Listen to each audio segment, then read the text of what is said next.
Arica, ciudad de flojos y sacadores de vuelta. Quiero irme de acá. Una polémica que ha causado indignación por estos días es la proveniente de una usuaria de Facebook quien hizo pública su reprobación a la ciudad de Arica, declarando que era una ciudad de gente floja y sacadores de vuelta. Un hombre en Twitter fue quien la acusó, desenmascarando incluso que se trataría de una funcionaria de Carabineros de Chile. Carabineros de Chile, carabinera de Arica, refiriéndose de esta manera hacia la ciudad y en especial al apellido Mamani. La mujer, identificada como Alejandra González Cubillos, despertó la molestia general en la ciudad y por supuesto en redes sociales. A su comentario agregó otro que lugareños han calificado de discriminador. La ciudad es muy linda, pero los mamanis que la componen valen una verdadera callampa. Alejandra González hizo alusión a un apellido muy popular en la zona del norte de nuestro país, ligada a nuestros países limítrofes. Al parecer, no tejió muy buenas relaciones con la gente del lugar, pero para muchos, con su comentario, dejó muy mal parada la ciudad y su gente. Desafortunada realidad de estos dichos, por supuesto que se van a adoptar las medidas o cursos de acción correspondientes. Para nada esta situación representa el sentir de una institución. Menos de Carabineros de Chile de Arica. Es justo hacer público comentarios absolutos sobre un lugar cuando de experiencias puntuales se trata. En mayo del año pasado, el ejército anunció mediante un comunicado que tomaría las medidas correspondientes luego de que un militar escribiera palabras discriminatorias contra hinchas del equipo San Marcos de Arica. Nueva indignación de los ariqueños que al día de hoy se ha extendido y que levantan el tema de la discriminación una vez más a la gente del norte de nuestro país.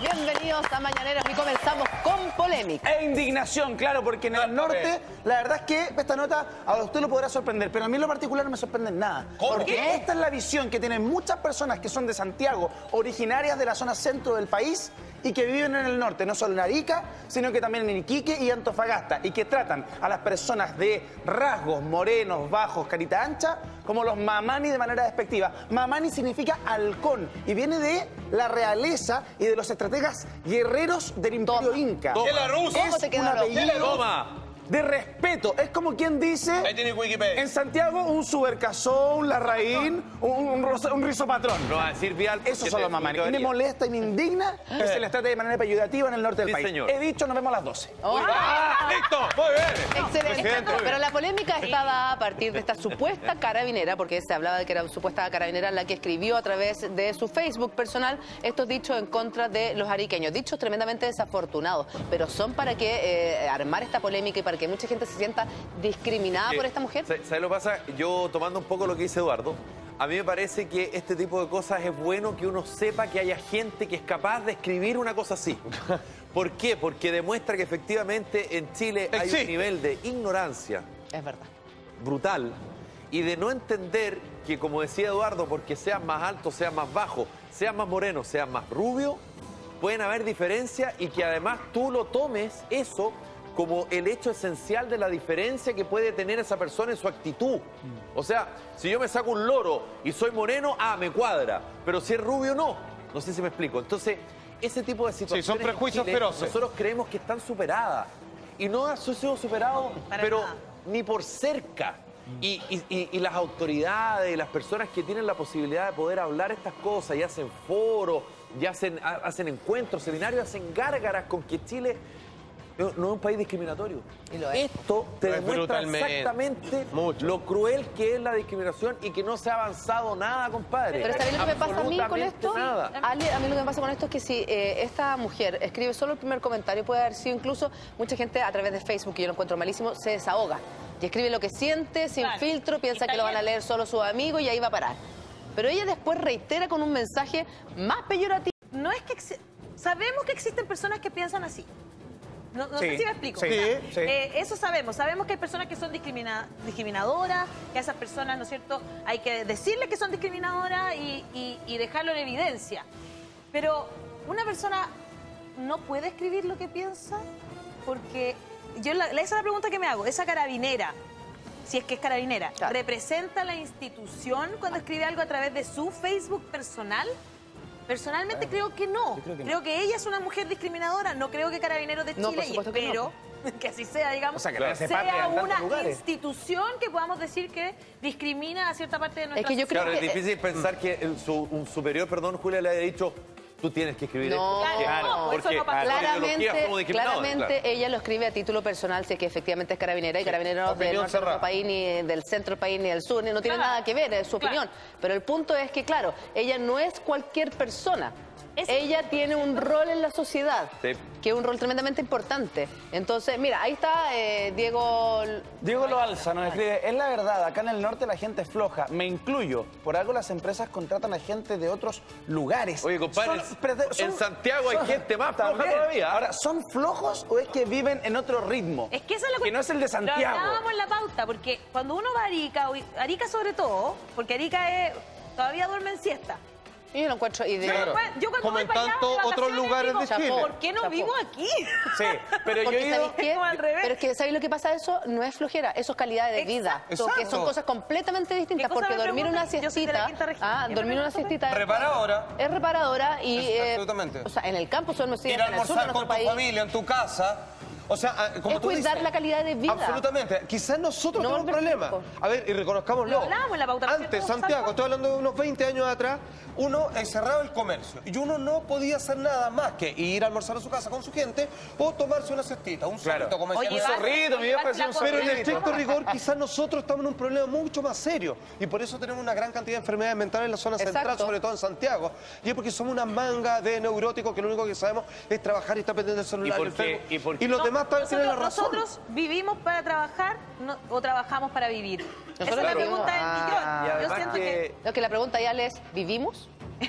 Eso es interesante. Es más profundo todavía. Depende de si eres el funcionario del mes, no mucho. Estamos en las cosas marianas.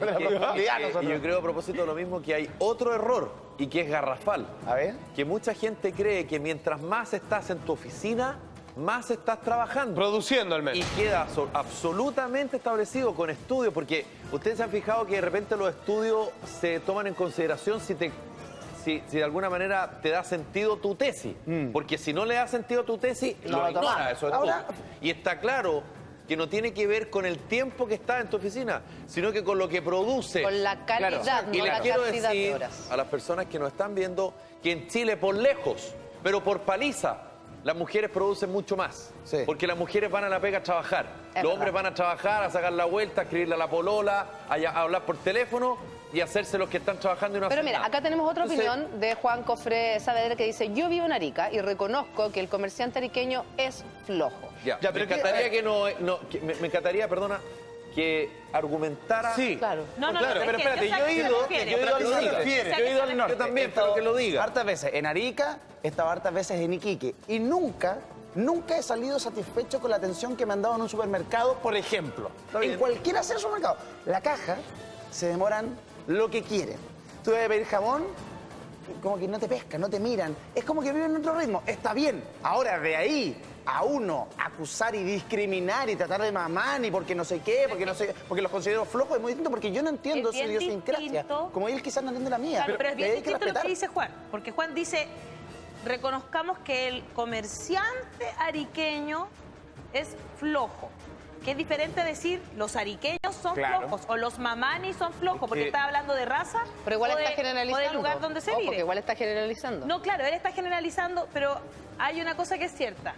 No sé si hablar de flojera, pero sí es raro, por ejemplo, que cuando hay un festival, como el festival ese que es de los 3 países, ¿no es cierto? Pues, el del Sol, que es precioso, tú vayas al centro de Arica y los únicos que están abiertos son los negocios que pertenecen a grandes cadenas alimenticias, por ejemplo. Este hecho causó indignación, pero lo que también está causando indignación es que se nos acerca el próximo 18 de septiembre. ¿Por qué va a ser indignante Y pifien ahora, porque ahora van a entender por qué porque los taxistas no solo duplican, a veces triplican. Y no solo los taxistas, los colectiveros también suben sus precios para llevarlo de vuelta de la fonda a su casa. Es justa esta medida, justo cuando el 18 de septiembre tenemos tantos gastos de plata, nos suben incluso el transporte. Vamos a ver la nota y comentamos. Se hacen el pino, el discurso.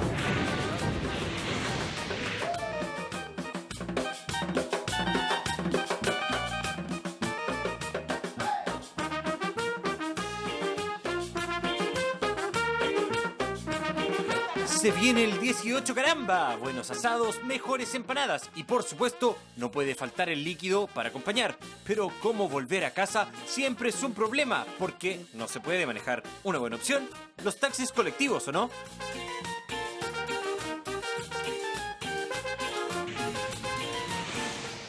Bueno, aunque muchas veces son una salvación, para los iquiqueños será un gasto brutal, ya que los colectiveros decidieron subir sus tarifas a 1.200 pesos en el día y 2.000 durante la noche, aumentando el valor 800 pesos durante las fiestas patrias. No me parece bien porque en realidad eso no es justo. Hay gente que siempre es inescrupulosa que se aprovecha, pero yo creo que en general el gremio no tiene ese comportamiento. Deben haber algunas excepciones y obviamente que yo no estoy de acuerdo con eso. Una situación que indigna a usuarios que han tapizado las redes sociales con quejas e incluso una campaña.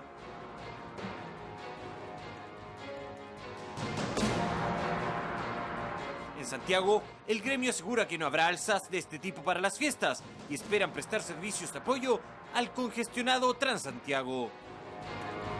Aquí en Santiago nosotros tenemos un marco regulatorio que estamos en un proceso de concesión, por lo tanto, para subir una tarifa, nosotros tenemos que notificar al Ministerio y el Ministerio tiene que responderlo, así que no es una cuestión antojadiza. El Ceremi nos pidió que le reforzáramos los servicios al Parque O'Higgins de las diferentes comunas y en eso estamos tratando de coordinar porque ellos se comprometieron a tener los paraderos allá y darnos una vía de resolución porque tampoco nosotros podemos andar por donde se nos ocurra, tenemos un recorrido establecido. Pero la situación de alza de precios podría replicarse en otras regiones. Por lo pronto, la próxima semana los valores subirán 100 pesos en Calama, aunque el motivo tiene más relación con la dramática realidad que viven hoy los colectiveros con el alza de las bencinas. Este es un problema de mucho tiempo. El taxista, nosotros lo sentimos muy discriminados y hoy día nosotros lo estamos empezando a manifestar. Traemos el viejo problema del impuesto específico, que nunca se nos da una solución, siempre se nos dan algunas medidas de mitigación como bonos y cosas por el estilo, pero nunca hemos tenido una solución de fondo. Aquí el impuesto específico tiene que eliminarse. Combustible es nuestro problema. Pensamos que este gobierno iba a buscar una solución, no está, al contrario, lo que hicieron en el MESCO es para reírse de los chilenos y sobre todo de la gente que trabaja con el combustible como nosotros. Nosotros usamos 95 y eso se hace de la 93 y la 97, por lo tanto te subsidia una, te cobra la otra y quedamos exactamente a donde mismo. Si el gobierno no nos deja otra alternativa vamos a tener que movilizarlo porque ya los bolsillos no resisten, te meten la mano al bolsillo todos los días para sacarte 6.000 pesos, que es lo que el gasto diario que significa un impuesto como el impuesto específico, por lo tanto nosotros no descartamos nada, yo creo que si no hay solución, paro a ver. Podemos subir la tarifa toda la semana. Nosotros nos llevamos a la gente más rica, llevamos a gente humilde, pobres, trabajadores que no le suben su sueldo. Por lo tanto, aquí hay que buscar una solución en otra parte, no subiendo las tarifas. Pronto este medio de transporte también se vería obligado a subir de precio, algo que ya ocurrió en el metro y el Transantiago, complicando el transporte de millones de chilenos. Los valores han llegado a valores impensados.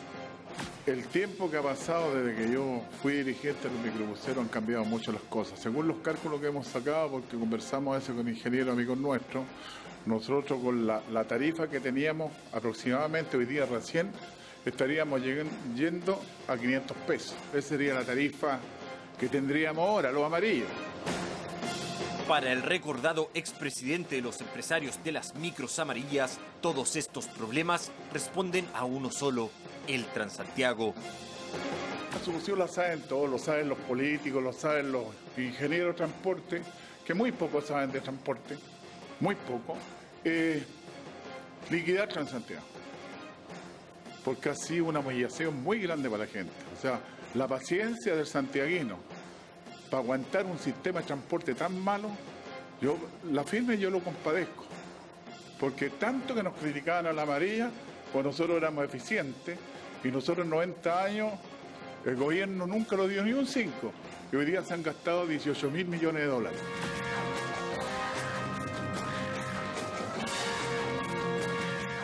El transporte público se está transformando en un verdadero problema. Alzas de precios y abusos tienen cansados a los usuarios de todo el país. Y ahora más encima, taxistas se autofijan altos precios para fiestas patrias. ¿Quién regula finalmente los cobros y funcionamiento de los colectivos?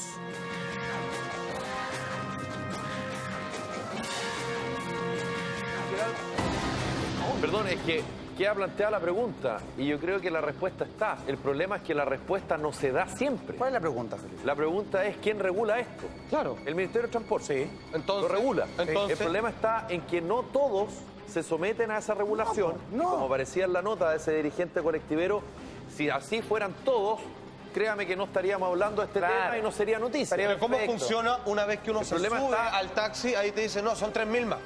Así sí, no, claro, en Año Nuevo, para el 18. Y cuando ya llegando a A mí destino. me ha pasado, y no con colectivos ni taxis, porque me gusta hablar más ampliamente, sino que me pasó con un radiotaxi en un Año Nuevo que me dice, lo pedí, el mismo radiotaxi que pido todo el año, constantemente, me dice, ya, vamos.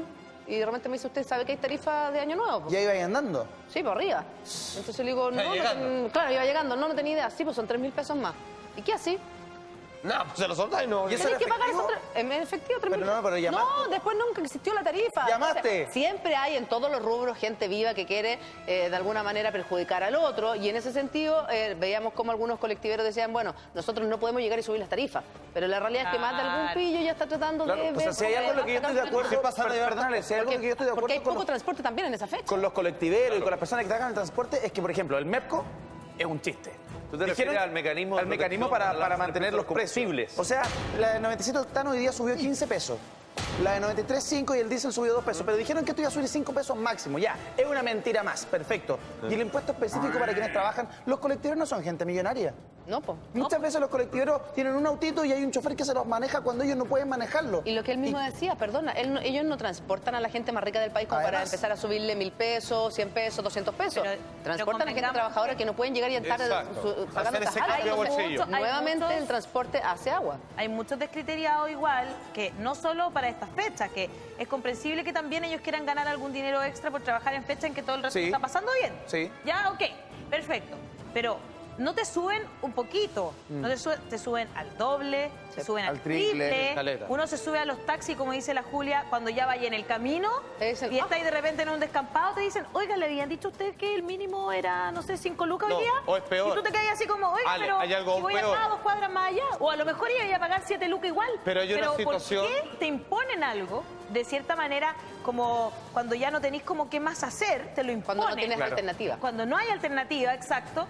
Y además de eso, también lo hemos visto que sucede cuando hay tragedias del tipo, por ejemplo, evacuaciones, del tipo cuando hay algún temblor. Cuando hay paros de micro. Cuando hay alerta de tsunami, también sube, no falta el precio. Ahora, sube. hay algunos Entonces, que al venga. menos tienen la decencia de cuando uno se sube y dice, oye, pero son 1.000 pesos más. Ya, voy a esperar otro. Te lo dicen antes. Y si no hay Claro. nadie, ya filo. Pero hay otros que de repente tú, normalmente, en ese mismo recorrido, en el mismo tramo, irías en 1.500 pesos y dice 3.008.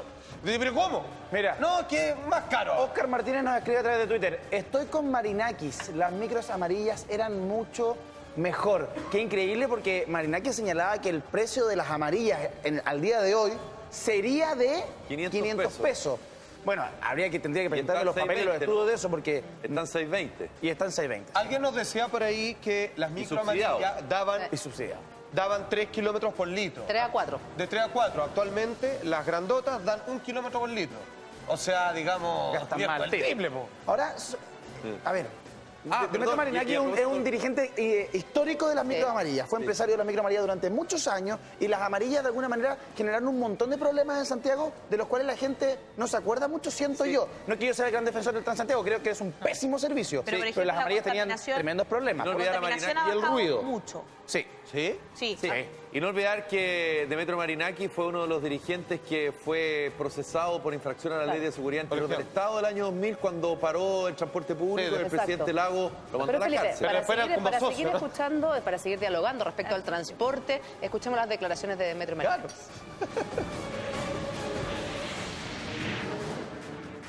Nosotros teníamos buses, siempre buscábamos nosotros economía. ¿Y qué buscamos? Economía en el combustible, que es lo que más incide en el alza de pasaje. Y los buses nuestros daban 3 o 4 kilómetros. Hoy día los buses que trajeron Los de la flota de los colombianos te dan un litro, 1 kilómetro. O sea, yo te digo, cuesta mantener los buses y por eso hoy día hay empresas que están quebradas completamente.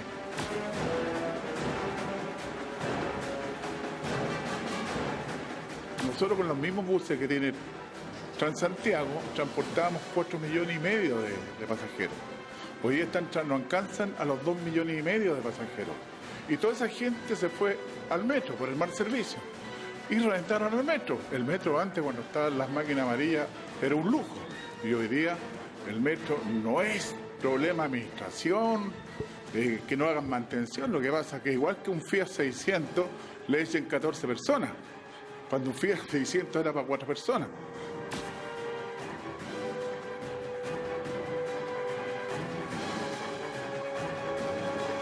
No entiendo que Transantiago le han dado vía exclusiva, que jamás nos dieron una vía exclusiva a nosotros.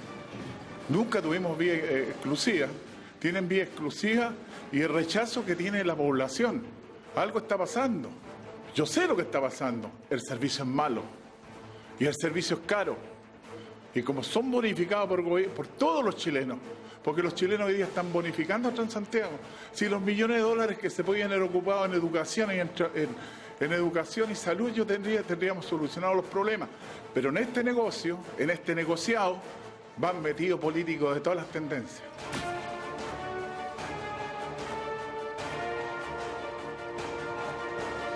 No paga.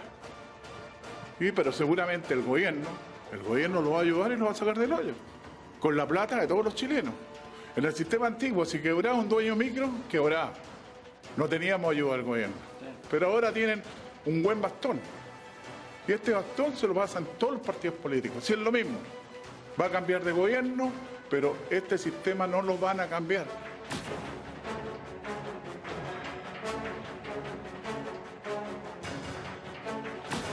La gente viaja humillada, por eso la gente no quiere pagar. Si la gente a veces yo no encuentro la razón, pagar por un mal servicio. Así que yo te digo, lamentablemente, Transantiago mató al metro que teníamos uno de los mejores metros del mundo. Un negociado, y siempre los partidos políticos lo van a respaldar porque es un negociado de todos, están todos metidos, es una mugre. Claro.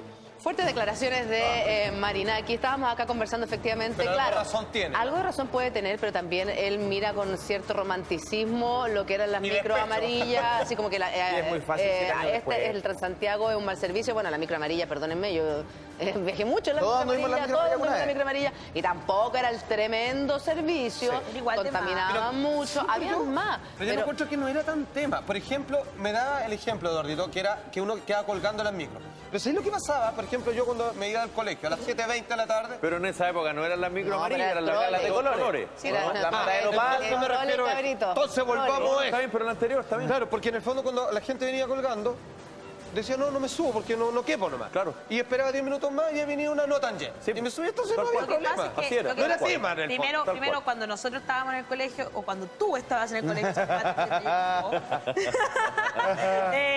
la verdad es que ahí, en ese momento también, yo creo que hay una explosión demográfica también. O sea, en Santiago había mucha menos gente. Y automotriz también. Seguramente también. Influye. Automotriz, absolutamente, por cierto. Y también la automotriz debiera aliviarlo otro. O sea, mira, comparto el resultado final de él. El resultado final que él dice hay que terminar con el Transantiago. Yo lo comparto. Yo creo que hay aquí una cobardía y no se atreven a terminar con un sistema que claramente no resultó. ¿Por qué? a ¿Porque todas reconocer luces. un error o porque no saben qué hacer? Yo creo que las dos. Es que me entendí porque, o sea, claramente el mismo gobierno que implementó, no que proyectó, implementó el Transantiago según el expresidente Ricardo Lagos. Exacto. Entonces que en este gobierno se termine efectivamente el Transantiago, es decir, ¿sabéis qué? Sí, la embarramos, era pésimo la idea. Entonces igual hay un costo político importante. Claro. Y por otro lado es, ¿qué vas a plantear para reemplazar el Transantiago? Que vuelvan las micro amarillas. Las micro amarillas no pueden volver. No van a volver. Y además que, o sea, planificarlo implica un montón de tiempo. Me imagino yo, en la planificación, no sé, del transporte de una ciudad, ¿cuántos años debe durar eso? Y una Nunca ciudad lo vaya a ver. Santiago, que vuelvan las liebres. Nunca lo va a ver. La Recoleta Lira. Entonces, claramente no hay voluntad política para hacerlo. Pero de ahí, varios puntos que él dice que el Transantiago mató al metro, por ejemplo. Y nosotros llevamos varios días analizando ese tema, hemos determinado con los trabajadores, más bien han determinado que no es solo el Transantiago el que mató al metro, también la externalización de los servicios. Claro. Entonces, la verdad es que el tema es mucho más profundo que como lo plantea el señor Marinaki, porque ese análisis lo podemos hacer cualquiera de nosotros. Claro, exactamente. Tiene una visión romántica de la micro amarilla también. Claro, es un análisis, interesada es un análisis políticamente correcto y casi obvio. Claro. Porque además hay que recordar, yo lo alcancé a decir antes de la nota, que Demetrio Marinaki fue un dirigente histórico del transporte público de superficie, como se dice ahora, en la década del 80, la década del 90. Y recordemos que él fue quien paró las micros y dejó un caos de padre y señor mío en la región metropolitana. Entonces, claro, cuando él habla respecto al Transantiago, respecto a lo que significan las micros, lo que significa el combustible, lo que significa el deterioro de las micros, lo que significa el servicio, él también lo dice de la lógica de la herida, porque él quedó fuera del negocio.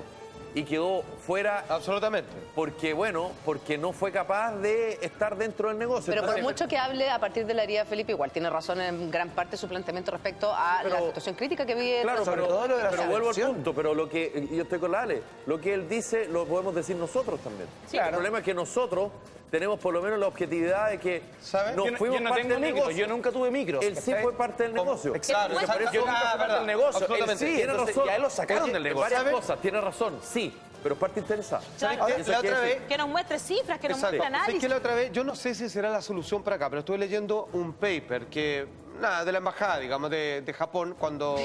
¿Y en japonés? ¿Por qué el paper de la embajada de Japón? Porque respecto a este tema me hicieron a llegar un estudio de lo mismo. ¿Y sabéis qué es lo que, cómo solucionaron? Siendo que aún está colapsado el sistema, pero nadie se queda sin llegar a su casa, que obviamente la inversión en el metro es mucho más grande que en buses y taxis y todo lo demás. Es lo que se dice que sería la solución en Chile. ¿Sabes lo que hicieron? Porque cacharon que empezó a colapsar el metro allá también. Entonces dijeron, vamos a hacer lo siguiente.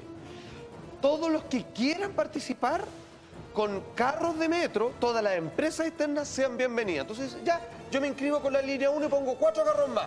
Yo con la 4 pongo 10 más. Perfecto. ¿Está? Y se ponen de acuerdo y lo distribuyen por horario. Y finalmente son 2 empresas las que están a cargo del metro de Japón y pasa una y otra y otra y aún lleno, dada la densidad demográfica, todos llegan a su casa y no llega a ser un problema como el que tenemos. Cubren la demanda ahí. Pero aquí yo creo que también tiene que ver un poco con lo que pagamos versus nuestro sueldo mínimo. Y versus la calidad del servicio también. Exacto, la calidad del servicio, el sueldo mínimo y, ¿cachai? O sea, como que no coincide. Claro. Porque yo he estado en varias ciudades y nosotros hemos tenido la suerte de poder viajar y conocer otras ciudades del mundo donde el metro está igual de colapsado. O sea, también tenéis que hacer fila para salir, también tenéis que hacer fila para entrar, también tenéis que esperar que pasen 5 carros, pero cuesta mucho más barato. Claro. Es una cuestión que va acorde o cuesta lo mismo, pero el sueldo mínimo es más alto. Por el sueldo mínimo es de 800 lucas. El costo de la plata es menor. Claro. Pero ¿sabes lo que pasa? Que a propósito de lo que dice la Ale, yo creo que también está ahí la clave, fíjate.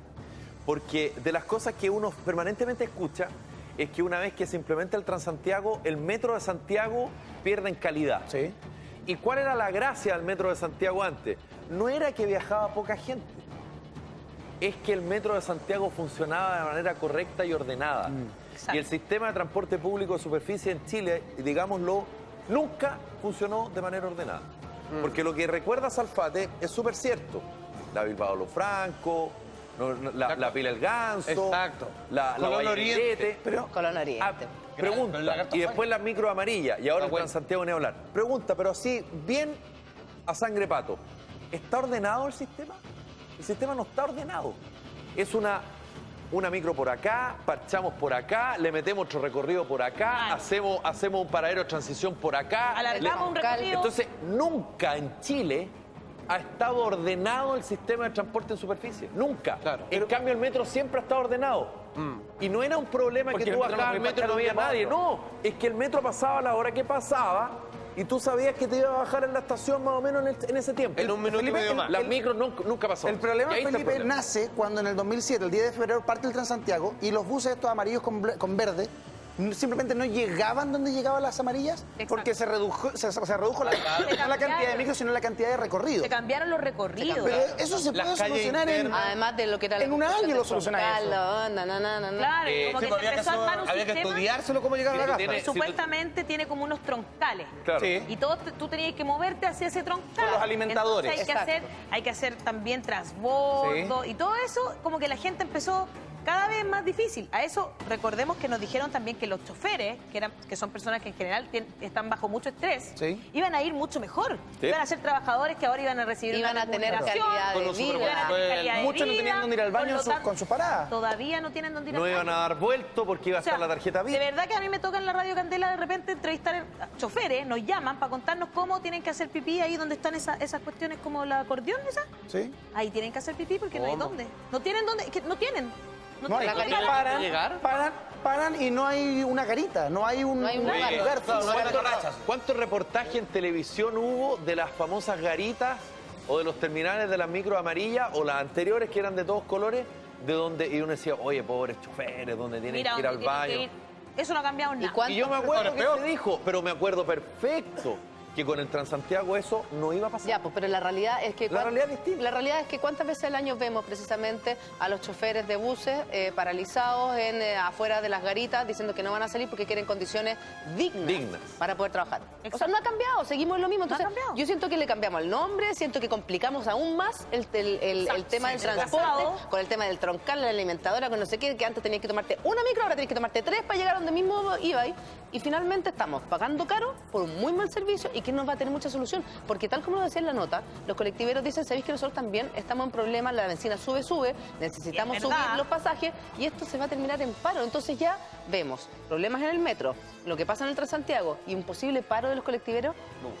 O sea, hay gente que está opinando harto a través de Twitter. La verdad es que le podríamos preguntar a la gente, ¿qué prefiere usted, el Transantiago o las micro amarillas? Respóndanos a través de @mananeros la red. Estamos intentando un contacto telefónico con Demetrio Marinakis, que tenemos muchas preguntas para él, porque es parte interesada y ha dado opiniones importantes en la nota de Mañaneros. Vamos a una pausa, regresamos de inmediato, todo a la vuelta. Una pausa y ya volvemos. Estamos de vuelta en Mañaneros, hablamos del transporte público en Santiago y hay muchas voces que se han alzado diciendo las amarillas debieran volver. Otros dicen, no, el Transantiago es mucho mejor. Usted puede opinar ahí. Hay un hashtag. Está la patada. Marinakis Mananeros. ¿A quién ya tenemos en la línea? Demetrio, buen día, gracias por estar con nosotros en esta hora del día. Buenos días, un saludo a todo el panel y especialmente a Salfate y a Felipe. Mira, especialmente a ellos, ¿por qué, Demetrio? Solo para saber. Dime. Demetrio, ¿tú realmente crees que la situación de nuestro transporte público hoy en la capital es tan crítica como para decir, ¿se tiene que terminar el Transantiago? O sea, lo que yo planteo y le planteo a ustedes, porque ustedes son muy jóvenes todavía, a lo mejor todos ustedes, muchos estudiaron con pasaje rebajado. Hoy día lo que está pasando, que el gasto que tiene Transantiago es muy carísimo para el Estado. Si eso es lo que la gente, yo te digo, mucha gente reclama. ¿Cómo se te ocurre estar subvencionando el transporte público, que nunca lo subvencionaron? El pasaje escolar, el niño, el primario, sube, el Estado le paga pasaje completo, o sea, tienen ventaja que nunca tuvimos nosotros. A lo mejor estoy de acuerdo yo con Felipe cuando dice, teníamos deficiencia, pero nosotros jamás nos pasaron ni un 5. Entonces, la gente, yo siento a la gente, yo soy hombre de centro, o sea, del centro Santiago, y la gente periódicamente me para de donde Metro, por favor, que vuelvan la amarilla. Ahora la tarifa, yo la encuentro para el servicio, pero está muy alto. Cuando nosotros sacamos nuestros cálculos, ¿cuánto tendrían la tarifa de la máquina amarilla hoy día? Demetrio, según sus palabras, se puede entender que si hubieran seguido las micro amarillas y que si el Estado lo hubiera subvencionado a ustedes, lo hubiera dado apoyado un poco, le hubiera dado parte de lo que le ha dado el Transantiago y que ustedes no dieron. Hoy día tendremos un mejor poco, si hubiéramos sentido el apoyo del Estado, hoy día el Estado no estaría gastando ni un 5 en el transporte de la ciudad. Si eso está bien, a Felipe le encuentro razón cuando dice está sangrando por su herida. Estoy sangrando con la herida porque aquí murieron 3.000 pequeños artesanos de transporte, esos eran los dueños de las micros y ahora son 4 empresas. O sea, un gobierno socialista que decía que iba a beneficiar a la gran mayoría del pueblo, benefició a las grandes empresas y aquí borró del mapa, borró. como me ahorró a mí, porque hoy día yo estoy cesante. Toda mi familia era microbusero y todos quedaron cesantes. Claro que grito por mi herida. Sí, y Demetrio, y a propósito de lo mismo, ¿tú estás arrepentido de lo que hicieron en el año 2002 de...? Yo, mira, es una historia muy larga. Yo nunca voy a estar arrepentido de haber sido consecuente y no haber participado en ninguna empresa, porque yo sabía que la creación de empresas iba a significar la muerte de miles de empresarios. He sido consecuente toda mi vida, pero me siento orgulloso de ser consecuente. Pero está bien, pero ¿a ti te parece que lo que ustedes hicieron en el año 2002 de bloquear las calles finalmente fue la muerte del sistema de las micro amarillas y que resurgiera el Transantiago o que tomara fuerza esa idea? Mira, fue un grito de desesperación. ¿Por qué? ¿Qué te pasa? Cuando se hizo la primera licitación internacional, que fue la licitación de los servicios metro, y aparecieron empresas extranjeras con una envergadura económica extraordinaria, ¿cuál era la única manera de defenderlo nosotros? O sea, esto nació de cuando vimos llegar a los españoles, que los españoles... ¿Demetrio? Sí. Hola, Demetrio, Eduardo de la Iglesia. ¿Sabes qué? Yo quiero apelar a tu experiencia como hombre de micro, hombre del transporte, y en pos de ayudar a todos los chilenos. ¿Tú crees que el Transantiago tiene alguna vía de solución o el Transantiago simplemente hay que borrarlo o volver a la amarilla o inventar un sistema nuevo? Mira, yo creo que haciendo participar a los trabajadores en la constitución de las empresas, supongamos, yo le presenté un plan al ministro Lázuri. A mí no me dejaron repostular a Transantiago, no me dejaron porque yo era un pecado para ellos, porque yo soy un hombre que soy franco. Yo le dije las empresas tienen que estar constituidas con los trabajadores también. Si los trabajadores tienen que tener en una empresa acciones para que ellos se sientan realizados y trabajen con ganas y con... Para que tengan un incentivo económico de las ganancias. Yo te digo, recuerda con la matilla alguna huelga de conductores. Yo cuando fui presidente, fui dirigente, en 30 años no tuvimos ni una huelga de conductores y hoy día se paran y con justa razón. O sea, hay que mirar lo malo de la amarilla, pero también hay que mirar lo bueno. Sí, nosotros no recibimos en 90 años ni un 5 el Estado. Salfate tiene una pregunta para ti, Demetrio. ¿Qué se han gastado hoy día? Demetrio, eso es lo que me tiene indignado a mí. Demetrio, una pregunta. Tú que conoces el negocio por dentro, con todos sus bemoles, ¿cómo algo que se veía tan bonito en el papel terminó resultando un asqueroso desastre en la práctica? La pregunta va con otra. ¿O esto ya lo veían venir y finalmente se arreglaron los bigotes de algunos y todos estamos pagando el pato de otro? Oye, mira, en primer lugar, yo sabía que esto iba a ser un fracaso y tuve la hombría de decírselo directamente, personalmente, a don Ricardo Lagos, que yo siempre lo dejaba a un lado, porque yo creo que fueron los asesores. Ricardo Lagos era el presidente de la República y yo sería re fácil tirar mis datos contra Ricardo Lagos. Lo que hicieron en Transantiago, esos ingenieros de oficina que no sabían nada de transporte, y yo lo escucho todavía en la televisión, me da un poquito de vergüenza que sean profesionales, porque yo estudié en la Universidad de La Villa. Pero yo te digo, a mí jamás al gremio nos llamaron a decir, bueno, diseñemos una nueva política de transporte en Santiago, porque con el aporte nuestro, que nosotros el aporte lo teníamos 90. Pero entonces, en ese sentido... El know-how. Entonces, en ese sentido, Demetrio, lo que tú dices es que no hubo una falla de implementación, sino que el proyecto entero nació de la peor manera. El proyecto era hermano, que le pueden echar la culpa a la señora Bachelet. Cuando la señora Bachelet le tocó implementar, ella no quería partir.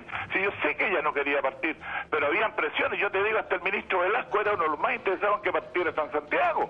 El ministro Velasco se podía haber hecho una recomposición, pero era tanta las ganas de echar a andar este engendro, que yo te digo, ahí está, y la gente lo sufre los santiaguinos. Yo te lo digo, tengo el honor de mira, yo ando mucho en colectivo, ando mucho en taxi, pero yo, gracias a Dios, lo que dijo Felipe, yo estoy dolorido por lo que pasó con la gente nuestra. Oye, Demetrio, yo entiendo lo que tú estás diciendo y de hecho comparto contigo que el proyecto Transantiago debería desaparecer y deberían hacer otro completamente distinto. Mira, hija, cuando uno quiere hacer alguna modificación muy grande, para eso están los planes pilotos. ¿Qué hubiera pasado? Y yo se los planteé, le dije, traigamos los concunas, quieren concunas, traigamos los concunas y las probamos, los kilos y todo. No quisieron, o sea, nosotros quisimos aportar, pero nosotros lo dejaron definitivamente a un lado. Demetrio, mira, el Pudú escribe a nuestro hashtag Marinaki Mananeros. ¿Alguien se acuerda que cuando igual teníamos que esperar como 2 horas porque este señor mandaba no a parar a los estudiantes? No, yo jamás en mi vida, al contrario, yo te voy a decir una cosa que te lo voy a confesar ahora, que mucha gente lo conoce. El problema es que yo empecé trabajando en un bus con mi padre y yo conozco bien el negocio. Resulta que siempre los dueños de los buses, el pasaje escolar se lo daban a los choferes. Y cuando el pasaje escolar era más del porcentaje que le pagábamos con el boleto cortado. Demetrio, mira, hay otro mensaje que nos llega a través de Twitter de Llaverito Conejo. De pasar 7 micros por la avenida principal, ahora solo pasan 3. Hay gente que recuerda con una mirada positiva en la época de las amarillas también. Oye, yo te digo, nosotros inventamos los famosos, en mis tiempos, los famosos cortos que hacíamos cuando había mucha densidad esperando micro, nosotros hacíamos servicio corto. Nosotros trabajábamos toda la noche, teníamos servicio hasta las 5 de la mañana. Es verdad. O sea, era otro mundo. Es verdad. Teníamos deficiencia. Mira, Felipe, te reconozco que teníamos alguna deficiencia, pero lo que hay que dejar bien claro que jamás nosotros recibimos ayuda del Estado. Sí, no quedáis votados, no quedáis votados en la noche, es cierto. Había varias deficiencias, como la contaminación ha bajado mucho también. Felipe, escúchame. Cuando mucha gente dice, y algunos políticos dicen, que el transporte sea fiscal, bueno, yo tengo 67 años, yo me acuerdo lo que era la empresa de transporte colectivo del Estado, que quebró en los años 70. Sí. Entonces hay que recordar todo el pasado, porque esto es una historia. Y yo soy parte de la historia, y yo no miento. Yo no participé en Santiago porque fue un negociado en todas partes. Y yo cuánto he atacado de repente, me voy contra los políticos. Algún político me ha dicho, no, Demetrio Marinaki está mintiendo. ¿Alguien gana con el Transantiago actualmente? ¿Alguien se la lleva pelada? ¿Cómo? Ahí no entiendo la pregunta. Que si es que alguien... Es que es rara la pregunta. Es porque se habla de pérdida, se habla obviamente que el sistema es malo, la gente, digamos, queda completamente abandonada. Pero ¿alguien gana? ¿Alguien de alguna manera ha hecho un buen negocio con esto? ¿De manera paralela? Oye, mira, yo voy a decir una cuestión responsablemente. Santiago, algunas empresas financian partidos políticos. ¿Demetrio? O sea, aquí hay diputados. Fue el mismo tema que cuando lo impusieron, y ustedes se acuerdan, los cobradores automáticos. Nos gastamos 80 millones de dólares y esos cobradores no servían. ¿Y quién lo impuso? ¿Demetrio? En ese sentido, en los gastos, efectivamente, que se incurrieron, gastos millonarios y que después lo vemos que no tiene mucho sentido. ¿Qué pasaba con los buses oruga? Porque nuestras calles no dan para que precisamente los buses orugas puedan doblar. Vimos lo que sucedió en Avenida Atenas, precisamente en el Paco, cuando se partió el bus oruga en dos hace poco. Entonces, ¿qué opinión tenían ustedes de los buses oruga y por qué llegaron a Chile cuando las calles no dan para esos...? O sea, los buses oruga no son para las calles de Santiago. Ahora, si estuviéramos en la principal avenida de las calles como en Buenos Aires, a lo mejor, pero los buses oruga significa que hay mayor gasto en combustible y son demasiado grandes para la ciudad. Si yo se lo planteé a Aldo Sinorelli, que era el presidente ejecutivo de Transantiago, le dije yo, traigamos dos buses, probemos los giros, porque yo sabía, esos buses tan largos no iban a servir para Santiago y ahora están... Pero Demetrio... Fíjense cómo tienen los fuelles, porque si los fuelles es un peligro... Pero Demetrio, ¿ustedes fueron parte de esa comisión? Nada, o sea, todas las observaciones que hicimos nosotros, todas las desecharon.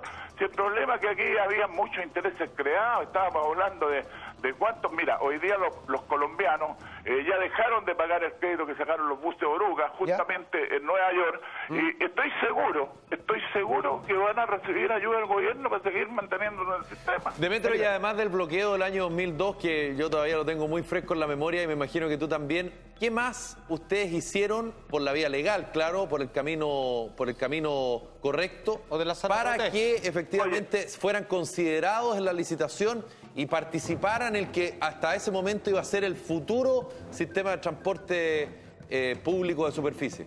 Felipe, escúchame y te lo prometo por lo más sagrado que es mi madre. Yo fui personalmente con los dirigentes de esa época, fuimos 25 veces al Senado y a la Cámara de Diputados, se abrió una comisión investigadora. Y el único político que nos respaldó y se metió en el tema y sabía que iba a quedar una escoba grande fue, que en paz descanse, don Adolfo Saldívar. El único. A mí me daba las manos, me quedó hinchada las manos, me decía, Demetrio, estuviste brillante. Y el presidente de la Comisión de Transporte de la Cámara de Diputados era el señor Espinosa. El señor Espinosa, ¿qué sabía de transporte? Fidel Espinosa. No estoy ofendiendo, no digo que sea malo, pero ¿qué hacía Fidel Espinosa presidiendo una comisión? ¿Por qué no había Bueno, no hay ningún diputado que sea ingeniero de tránsito.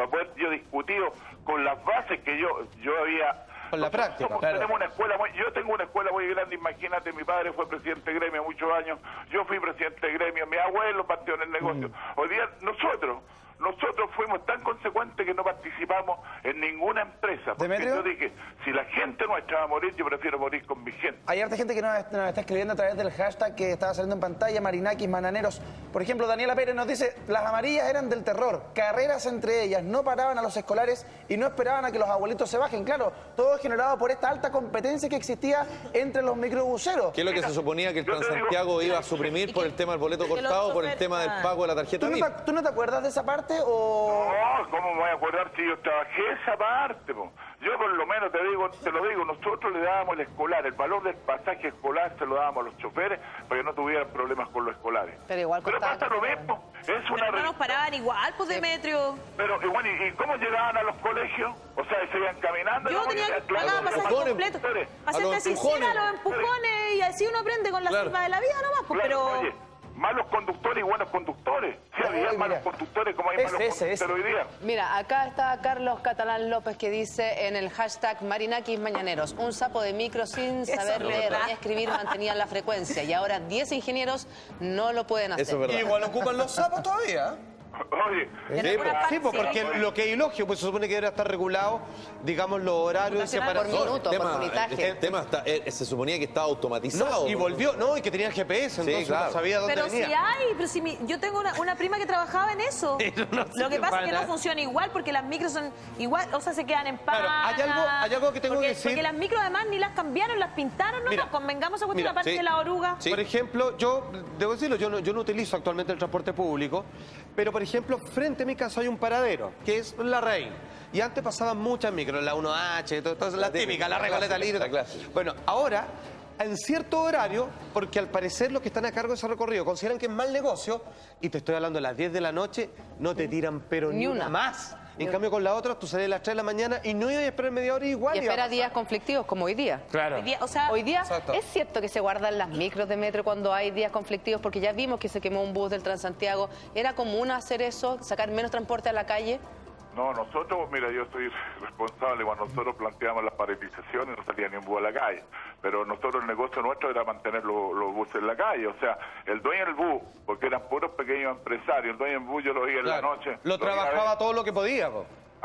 Claro, o sea, nosotros es que lo financiamos solo, a nosotros no lo financiaba el Estado. Sí, pero Demetrio, para los 11 de septiembre sacaban varias micros menos a las calles y cuando habían avisos de movilizaciones también, pues sí. Pero no hablemos de todas las movilizaciones. Porque yo no estoy diciendo que esté bien o esté mal, simplemente estoy diciendo que lo hacían, ¿no? Usted era muy chico porque el primer premio, el primer gremio que se le paró, le hizo un paro a la dictadura, fue el gremio de transporte aquí en Santiago. Sí, claro. Parece que eso se le olvidó a usted. O sea, nosotros no teníamos... El problema es que no teníamos colores políticos.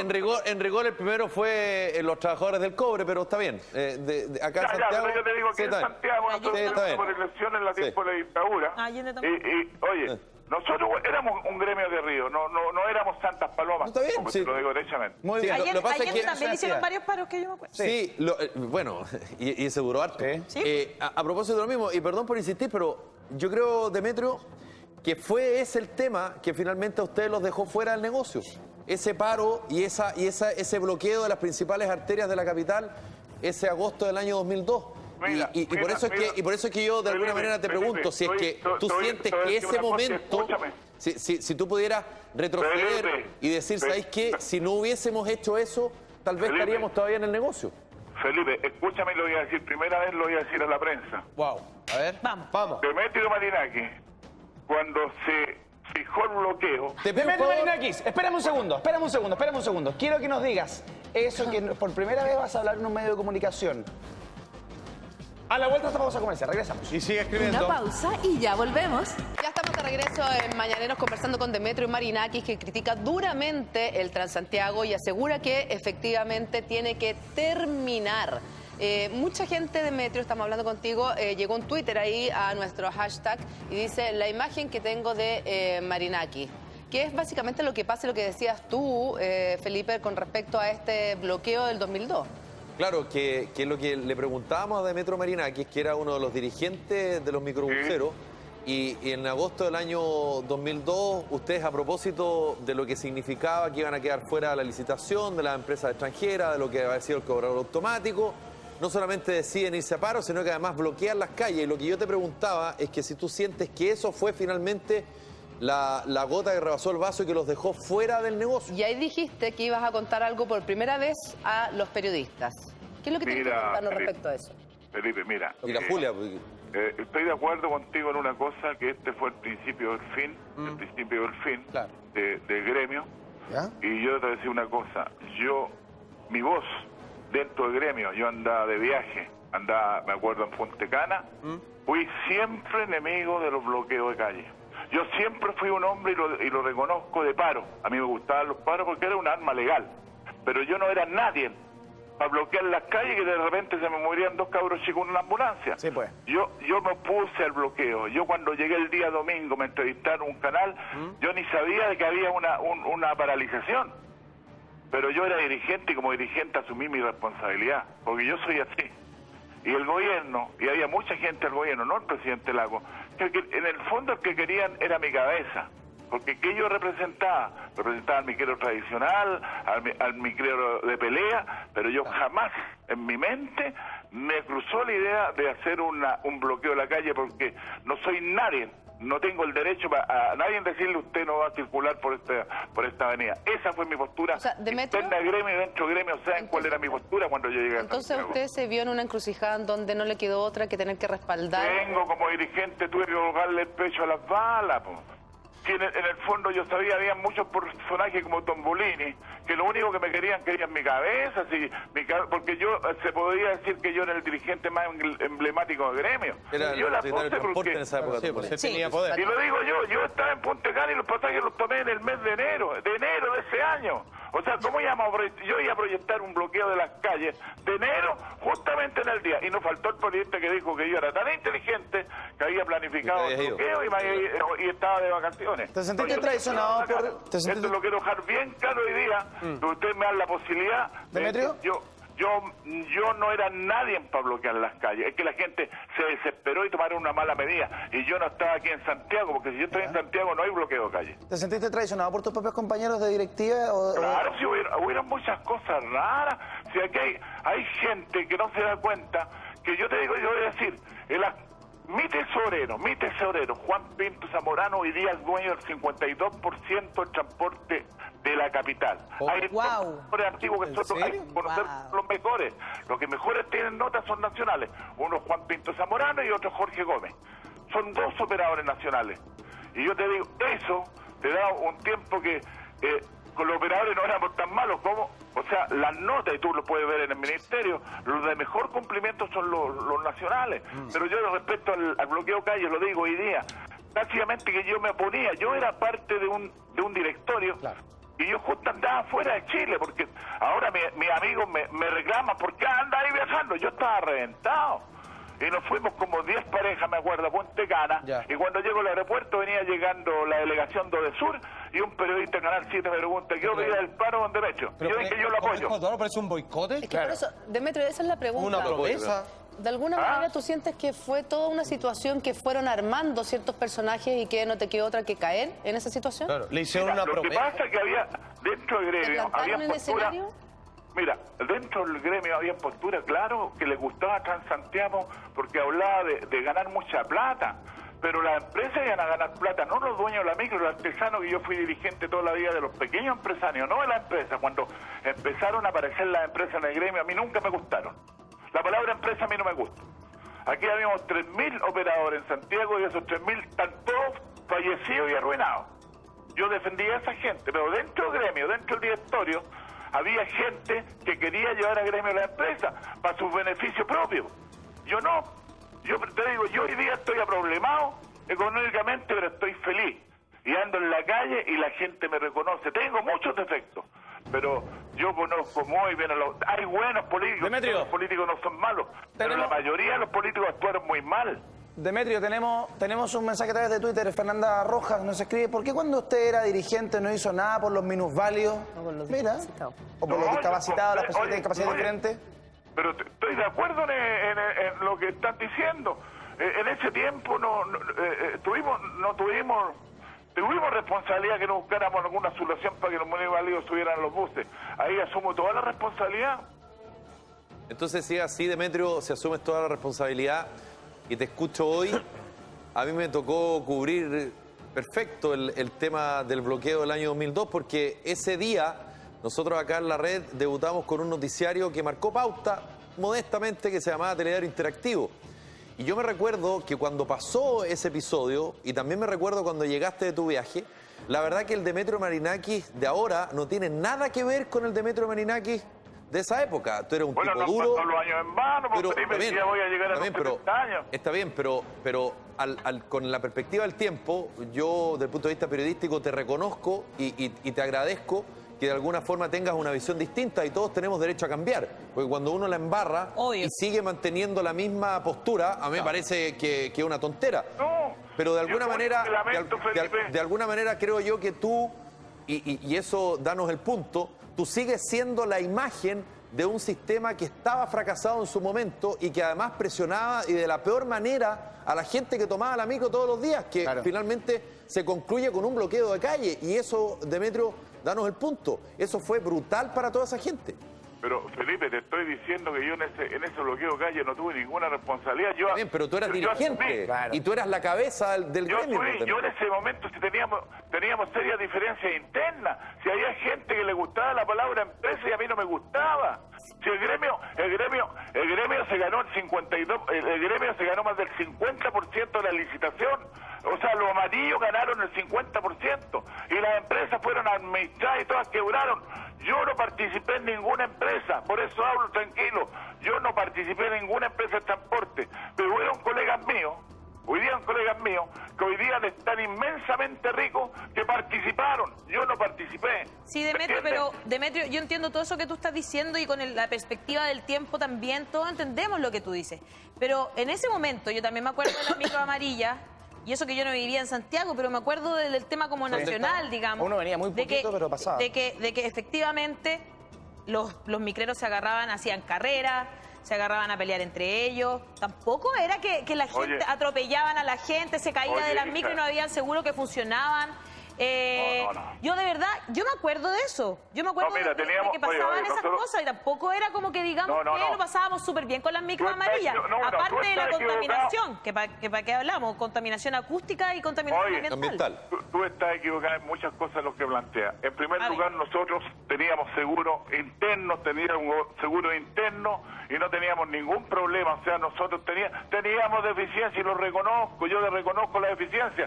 Pero el problema de nosotros, que los choferes eran la cara visible que nosotros teníamos en la calle, no era Pero Demetrio, ¿tú crees realmente, con la mano en el corazón, que el sistema de las micro amarillas, pues, si funcionaba tan bien, se hubiese implementado el Transantiago?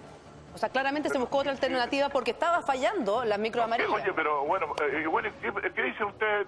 Oye, hoy día tienen Transantiago, hoy día tienen un pésimo servicio, tienen un servicio muy caro que a la gente no le gusta.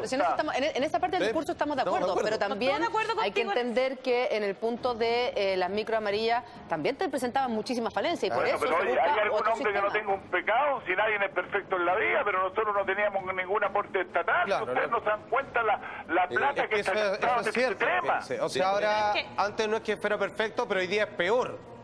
Lógico, oye, yo me siento orgulloso con toda la deficiencia que teníamos los amarillos de lo que está pasando hoy día con Transantiago.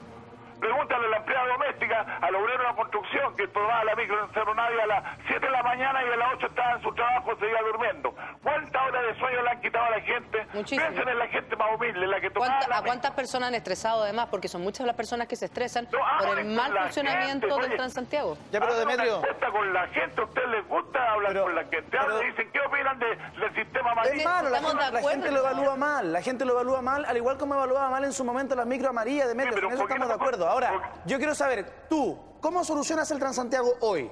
¿Cómo lo harías? Si tuvieras el poder. Oye, cuando de repente pasa un bus vacío y hay gente y no lo toma, el hombre viene estresado, lo que hay que darle a los conductores participación en la empresas mixtas. Pero usted dijo que no le gustaba la palabra empresa y ahora la empresa. Para eso hay que cambiar los contratos de medio. Oye, pero si los contratos, ¿cuántas veces se han cambiado? Sí, claro, algunos, eso sí, no todos. No, yo te digo, oye, pero si yo te digo derechamente, los primeros contratos fue una aberración. Una aberración el costo que tuvo al principio el Estado, después hubieron pequeñas modificaciones. Demetrio. Pero aquí no pueden desconocer que aquí si hubiera una reglina en todos lados. Mira, hubieron arreglines. Hay gente que está opinando, salieron beneficiados. Mira, hay opinión para todo. Patricita nos escribe, hay que conservar la VIP, las máquinas y los paraderos, fuera los troncales, que vuelvan a los recorridos antiguos. Ah, claro. ¿Te hace sentido? Una mixtura. ¿Pero por qué modificaron los recorridos antiguos? Teníamos una malla que lo había costado 90 años construirla, ¿por qué la destruyeron? Eso dice. Justamente está diciendo eso, que hay que mantener los buses, la forma de pago, la forma de pago, la tarjeta VIP, los paraderos y volver a los recorridos antiguos. ¿Te parece que es una solución? Estoy completamente de acuerdo, si yo no me estoy diciendo que nosotros éramos lo mejor de lo mejor, pero si tú me comparas este sistema con el antiguo, yo prefiero, como usuario te digo, yo prefiero 1000 veces el antiguo. Sí, lo que pasa es que tú eras parte del negocio, entonces no va a decir una cosa distinta. No, está bien, era más barato. Pero sí, también parece ser bien, que sí, ya, malo, pero claro, mejor. Pero lo que dice la Julia, creo yo, hace sentido también por Demetrio. O sea, aquí también hay que de alguna manera pensar las cosas también.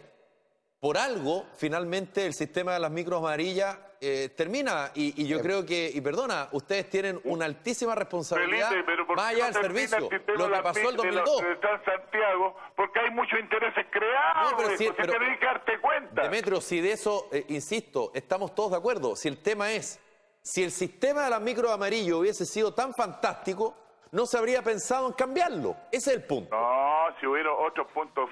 No, mira, Felipe, y mira, te voy a decir una cosa. Diga. Lo que pasa es que el gremio tenía mucha importancia, y era un gremio que era... Sí, pues, nosotros poderoso. éramos bravos para defender los intereses nuestros. Sí, y a está bien. ningún gobierno le convenía tener un gremio tan fuerte. Por eso yo creo que había que desarmarlo. No, sí, el tema de defender los derechos de ustedes me parece fantástico y ojalá que todas las agrupaciones gremiales en democracia lo tuvieran. El problema estuvo en cuando traspasaron la línea y le pegaron el palo a quienes le financiaban el sistema, que eran las personas que pagaban el boleto, y que no pudieron subirse a las micros y que no pudieron llegar a la pega ni a sus casas ese día. Completamente de acuerdo contigo. Claro. Completamente de acuerdo contigo. Demetrio, te queremos agradecer por haber hablado No, esta mañana con mira, nosotros y es por un agrado contarnos haber cosas estado que no se sabía. conversando con ustedes. Muchas Es gracias. un agrado porque te digo derechamente, yo creo que este es el único canal que uno le coloca lo que uno dice. Y yo los felicito, y yo te digo, verdaderamente los felicito. Me gustaría tener tomarme un café con el panel para explicarle la Ya, historia del gremio, hecho. para que ustedes lo entiendan también. Hecho. Gracias, Demetrio, por haber conversado con nosotros esta mañana y darnos tu opinión Gracias, respecto Demetrio. al Chao, chao. transporte en la capital. Un abrazo, Demetrio, muchas gracias. 11:15 vamos a cambiar de tema. Recordar, por supuesto, lo que ha llamado la atención esta semana, que es este atentado terrorista en la estación Escuela Militar, específicamente ahí en el subcentro, en el centro comercial que está antes de llegar a la estación de metro. Ojo, porque en una página web, líderes anarquistas publicaron lo siguiente: algunas reflexiones respecto a los ataques contra civiles y transeúntes, en la que descartan cualquier participación de alguno de estos grupos. Las principales razones, por ejemplo, el ataque a civiles, que es el pueblo básicamente, y la no reivindicación. Dicen lo siguiente: es importante decir que, guste o no, no podemos defender un ataque ciego y anónimo, o sea, sin reivindicación, donde salen dañados transeúntes, que si bien son parte del funcionamiento del orden social, no son claros enemigos ni explícitos detentadores del poder. Básicamente se desmarcan de esta acción y si hacemos memoria, actos que han sido asumidos por grupos anarquistas han sido principalmente a instituciones financieras, bancos, a los pilares del poder. Pilares, por ejemplo, La iglesia. la iglesia también es otro blanco importante, que es otra institución, lugares gubernamentales. Es decir, el Estado. Y generalmente en horas donde no implica civiles. Pero no el metro o no un lugar cerca del metro, porque no sería un blanco éticamente correcto para ellos, ¿sí me entienden? O sea, No, es que lo que no pasa sería es que un blanco para un no grupo les anarquista. interesa. Exacto. Su fin último no es efectivamente atacar nunca a los civiles, porque entienden que son parte de la organización, pero no son el foco de poder. Ahora, entonces ellos víctimas disparan- del sistema. Exacto, son Su fin víctimas. última es llamar la atención, ¿no es cierto?, del Estado, del Estado en el que vivimos nosotros y el orden público, digamos. Pero no, supuestamente, hacer esto en contra de la ciudadanía.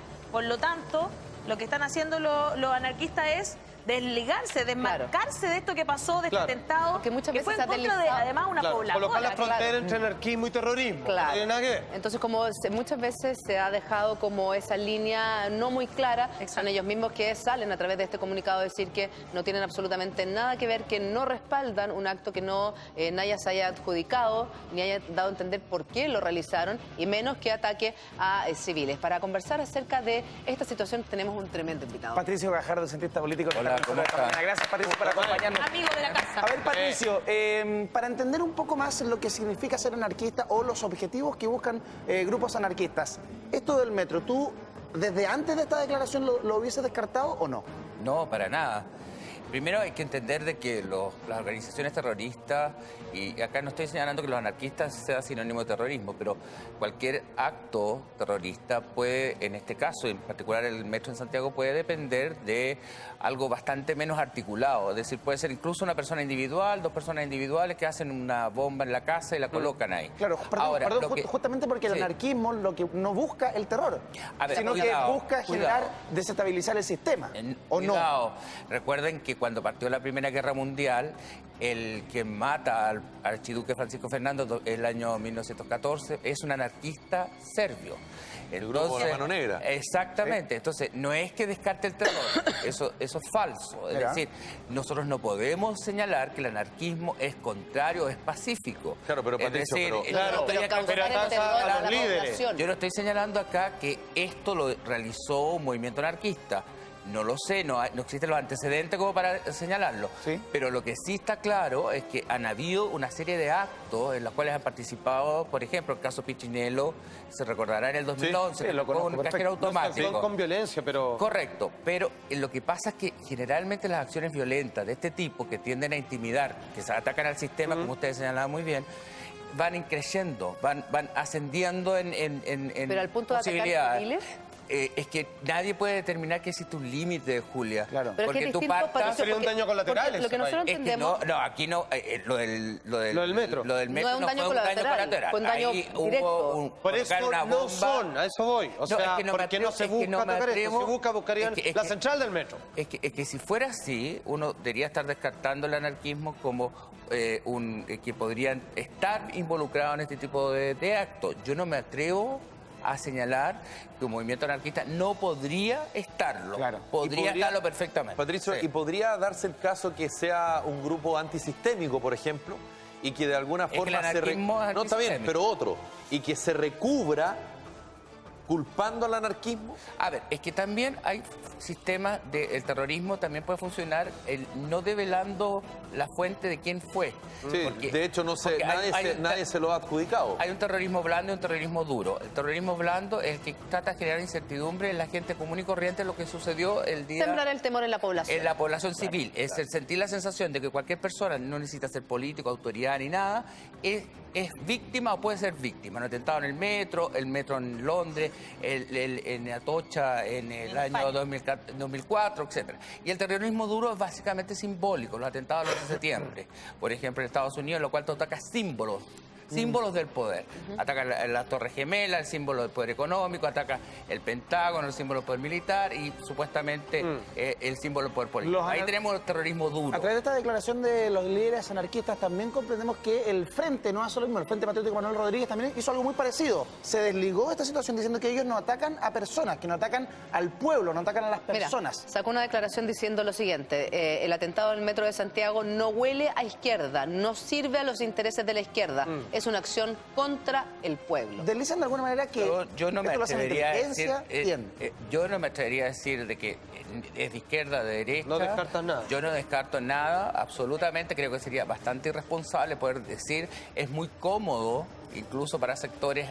Yo me atrevería a colocar como supuesto, asumiendo que lo más probable es que las bombas anteriores que se fueron colocando en el metro hayan sido grupos anarquistas. Uno podría pensar que en esta agudización de los eventos haya sido un grupo vinculado, no necesariamente organizado, porque ahí está la diferencia, por ejemplo, con ETA, con Brigadas Rojas, Banner Meijer, que eran grupos estructurados, organizados. Yo no veo... propio Frente también. Por Frente, no, yo tampoco, por ejemplo, ahí yendo a la especulación, Yo tampoco me atrevería a decir que sería el Frente Manuel Rodríguez. Yo no le veo sentido. Que no tiene lógica tampoco. No tiene ninguna lógica. No la tuvo en dictadura, menos sí, ahora. Pero sí me parecería perfectamente que una célula anarquista que no tenga necesariamente vinculaciones con todo el movimiento anarquista sí habría participado. Pero no contradeciría de alguna manera esto de lo que hablábamos precisamente. Ellos están en contra del sistema.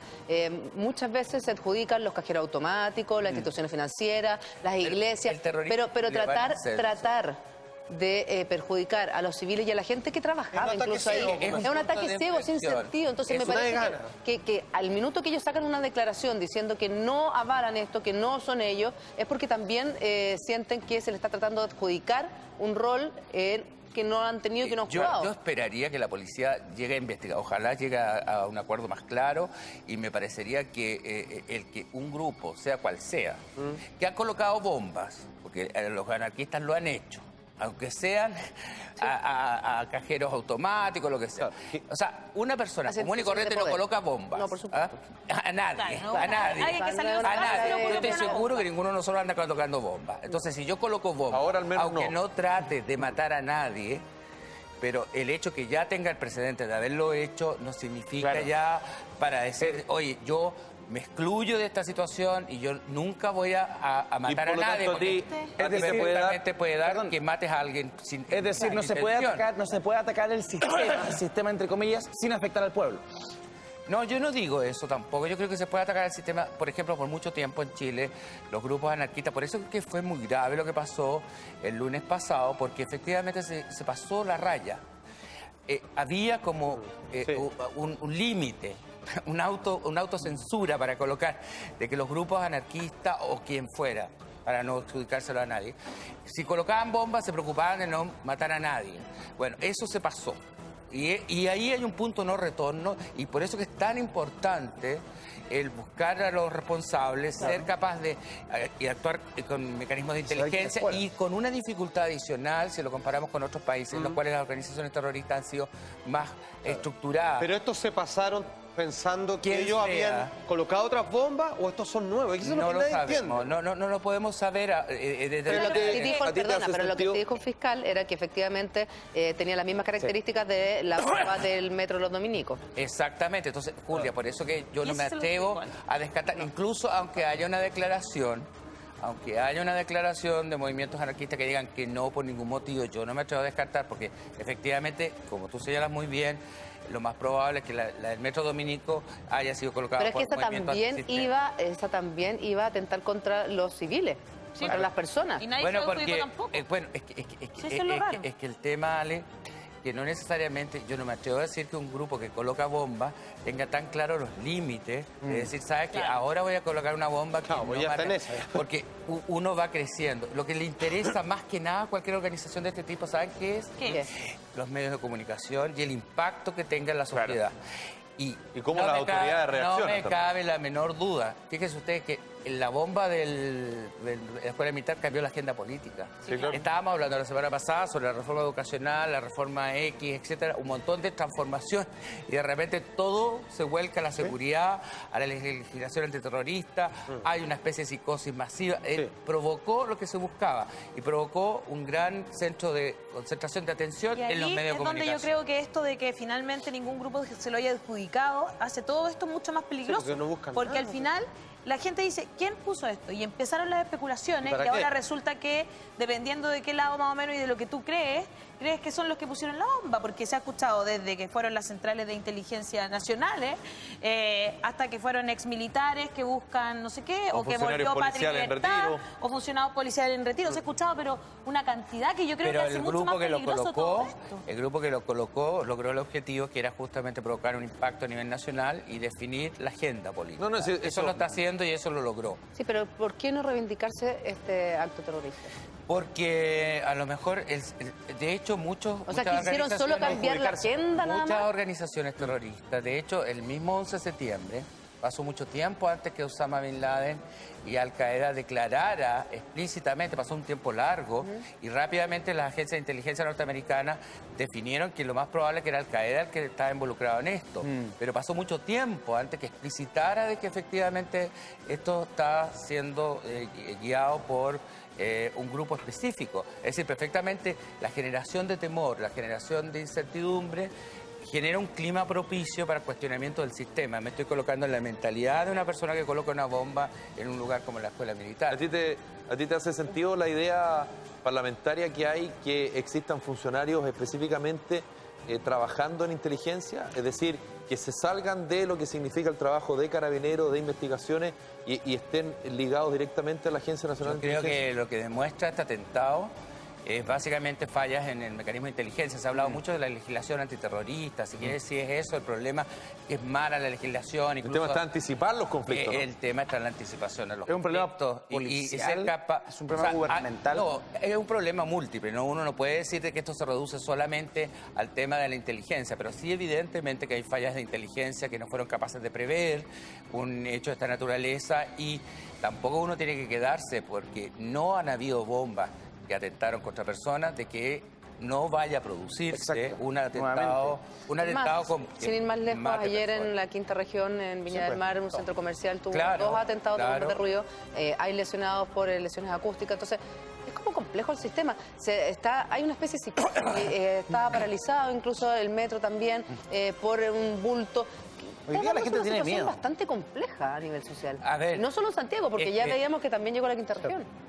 A ver, nosotros estábamos de alguna manera como una isla. Cuando escuchamos las noticias externas, estábamos en una especie de isla. Yo creo que un atentado en Madrid, en Buenos Aires, uno decía qué terrible. Eso pasa allá, pero no en Chile. Y yo creo que un poco, manteniendo las distancias, porque fueron hechos totalmente distintos, pero un poco le pasó a los ciudadanos norteamericanos que vivían en Estados Unidos, que pensaban que era un país invulnerable. Claro. Es decir, Chile también, para nosotros, por estar muy lejos, muy distante, era invulnerable a este tipo de actos. Vemos que no es así. Por eso que hay un punto de no retorno. De no retorno en términos de la incertidumbre. Probablemente lo peor que puede pasar es que se vuelva a repetir un caso similar sin que hayan detenido o identificaciones claras de quiénes son los responsables. Patricio, ¿tú concuerdas con otras autoridades, con la presidenta Michelle Bachelet, con el ministro del Interior, Rodrigo Pañalillo, con el subsecretario, en decir que Chile sigue siendo un país seguro? No, yo creo que sí. Yo creo que no podemos decir, y en eso comparto lo que dijo la presidenta Bachelet cuando visitó a las personas que sufrieron el atentado, de que una cosa es que reconocer que es un atentado terrorista, que hay que hacerlo, y me parece bien, en la lógica del gobierno, explicitarlo, no caer en ambigüedades en ese plano y hacer todas las reuniones de emergencia que se estipulen. Pero otra cosa es considerar de que Chile es un país amenazado por el terrorismo en forma global. Yo creo que hay una diferencia sustantiva. Eso no significa que no pudiera llegar a transformarse en una cosa de ese tipo. Pero por hoy día no. ¿Sabes por qué te lo pregunto? Porque quiero saber dónde reside la seguridad.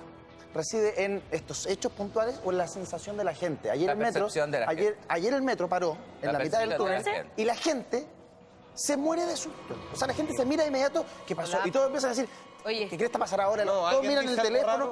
A los 5 minutos, recién el tipo por el micrófono dijo, estén tranquilos, tenemos un problema con el vagón de adelante, con el metro de adelante, el tren de adelante, vamos a seguir. Y todo, que es lo que viene pasando hace rato. Pero en esta circunstancia, claro, pero ayer en la radio, por ejemplo, contaban que un señor salió rápido del vagón y toda la gente mirando debajo de los asientos.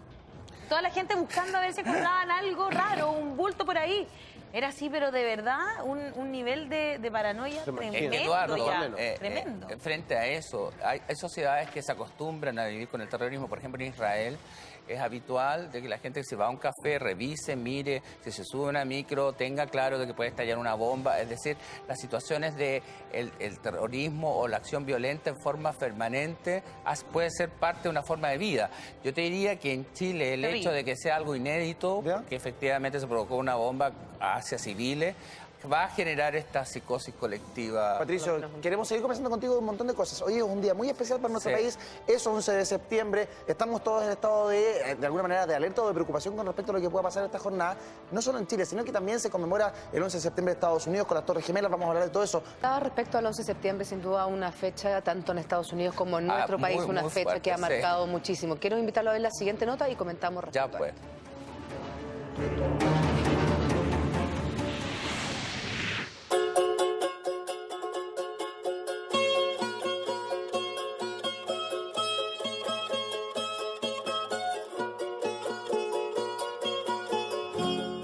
El 11 de septiembre, una fecha recordada por los chilenos. Cualquiera sea el color político, todos tienen una historia que contar. En esta nota no haremos un resumen de lo acontecido, sino que mostraremos la visión de los chilenos a 41 años del golpe militar. La sociedad hoy en día comenta las consecuencias que dejó un suceso tan impactante para Chile como lo fue el golpe de Estado.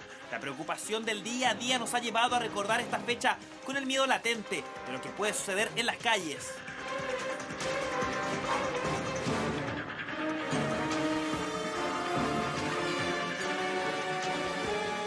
Particularmente, bueno, lo que puede ser como el referente que uno tiene histórico de lo que es el 11 de septiembre, lo que significó el golpe de Estado. Es como que supongo que mis padres mantuvieron a nosotros como hijos bastante como ignorantes, supongo que no sé si es bueno o malo, pero ignorantes sobre el tema en ese momento. Un momento triste de la historia de nuestro país. Sí, bastante negativo, negro. Ojalá que no vuelvan a pasar golpes de Estado, no corresponde ya. Pero ¿cuál es la percepción de la gente, de los famosos, pero sobre todo de los que vivieron momentos tan complicados como la detención de familiares? Álvaro Gómez tiene una opinión muy particular. Su abuelo fue detenido y nos cuenta su dramática historia. Para el golpe mi abuelo era militante comunista y estuve detenido como 40 días y mi familia vivió la incertidumbre de no saber si efectivamente mi abuelo iba a volver a la casa o no. La fecha 11 de septiembre no es solo significativa para el país. En Estados Unidos, la caída de las Torres Gemelas paralizó a todo el mundo y enlutó a Norteamérica con cerca de los 3.000 muertos. Un ataque terrorista que marca un antes y un después en el mundo entero. Desde primera hora en la mañana, me acuerdo, antes de salir de la casa se vio este impacto y luego tuve que ir a trabajar. Recuerdo que fue así, fue choqueante, pensé en la gente que conocía, que vivía en Nueva York, que me imaginé lo peor, o sea, de verdad que parecía que una película de ciencia ficción. No podía entender en mí la maldad al nivel que estaba llegando el nivel de terrorismo a nivel mundial. O sea, creo que fue un antes y un después para uno como periodista darse cuenta de que eran capaces de vulnerar todos los marcos, digamos, de seguridad de una metrópolis tan importante como la Gran Manzana.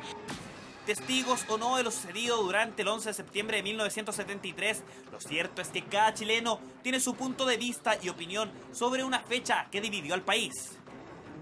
Me parece que hay partes del conflicto que no asumen la realidad como tal y que de alguna manera le sacan un poco el poto a la jeringa y como que quieren consensuar, pero en realidad no es tan fácil. No es tan fácil. Las cosas no se olvidan. Hay otros que prefieren no emitir opiniones ante un tema que para algunos es sensible. Tema complicado, ¿sabéis por qué? Porque finalmente cualquier cosa que digáis siempre saca ronchas y es un tema que nunca se va a resolver, tampoco ni con el paso de los años se ha resuelto, así que no me interesa obviamente porque es un tema histórico y me encanta la historia, pero no sé. Fecha que ha marcado la historia mundial con imágenes como estas que recorrieron el mundo y que han quedado grabadas como el ataque terrorista más impactante del planeta. Y fue un impacto heavy, fue muy fuerte, fue muy más que ver el impacto de este choque, sino que de toda la gente que había muerto. Vivir en vivo, in situ, ahí en el instante, ese tema de alcance mundial fue heavy.